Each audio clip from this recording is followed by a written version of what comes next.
म बालेन्द्र शाह नेपालको सार्वभौम सत्ता र राजकीय सत्ता नेपालको सार्वभौम सत्ता र राजकीय सत्ता नेपाली जनतामा निहित रहेको नेपाली जनतामा निहित रहेको नेपालको संविधान प्रति पूर्ण वफादार रही सत्यनिष्ठापूर्वक प्रतिज्ञा गर्दै ईश्वर देश र जनताको नाममा शपथ लिन्छु कि प्रधानमन्त्री पदको जिम्मेवारी प्रचलित कानूनको पालना गरी मुलुक र जनताको भलो चिताई कसैको डर नमानी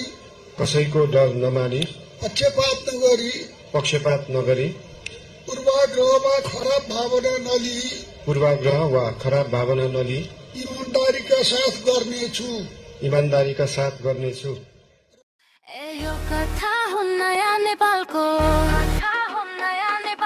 सपना पूरा गर्ने जवानको बालेन्द्र शाह अब प्रधानमन्त्री जनताको आवाज शक्ति अनि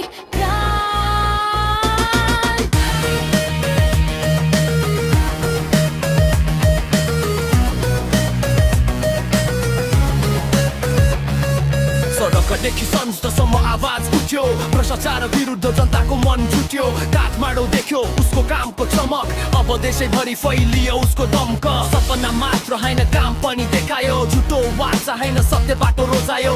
युवाको शक्ति परिवर्तनको लहर बालेन आयो, अब बदलियो सहर। बालेन आयो, देश उठ्यो, नयाँ बिहानसँग आशा फुल्यो। हामी सबैको सपना एउटै भयो, नेपाल अब अघि बढ्यो, अघि बढ्यो।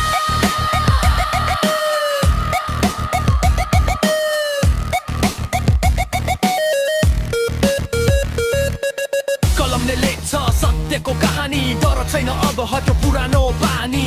प्रणाली बदल्ने हिम्मत छ उसमा, जनताको भरोसा छ हरेक सासुमा। नयाँ नीति नयाँ सोच नयाँ चाल, अब नेपाल बन्छ दुनियाँकै मिसाल। साथ देऊ सबैले एकता बनाऊ, बालेन सँगै नयाँ युग सुरु गराऊ। हामी युवा हामी शक्ति, देश बदल्ने हाम्रो भक्ति। हातेमालो गर्दै अघि बढौँ, नयाँ नेपाल मिलेर गढौँ।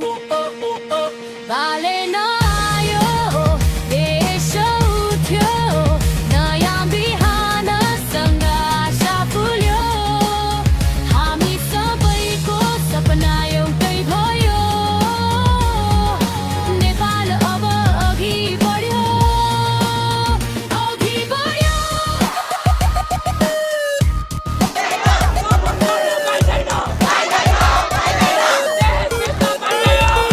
यो त सुरुवात हो, अन्त्य होइन। नेपाल उठ्दैछ अब रोकिने छैन। बालेन शाह नाम गुन्जियो देशभरि, नयाँ इतिहास लेखिन्छ हरेक सहरी। यो कथा हो नयाँ नेपालको